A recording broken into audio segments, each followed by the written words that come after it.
शनिस्तोत्रम्।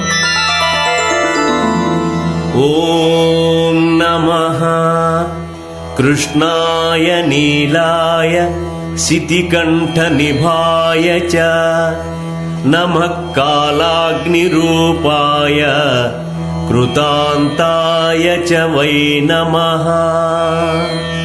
नमो निर्मांसदेहाय दीर्घश्मश्रुजटाय च नमो विशालनेत्राय स्थूलरोम्णे च वै पुनः।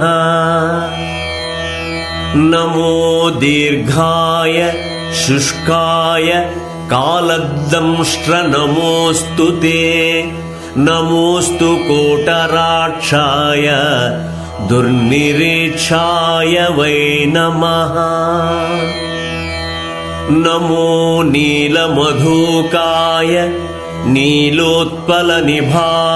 च नमो घोराय रौद्राय भीषणाय कराळिने। नमस्ते सर्वभक्षाय बलेमुख नमोऽस्तु ते। सूर्यपुत्र नमस्तेस्तु भास्कराभयदाय च। अधोदृष्टे नमस्तेस्तु संवर्तक नमोऽस्तु ते। नमो मन्दगते तुभ्यं निस्त्रिंशाय नमोऽस्तु ते।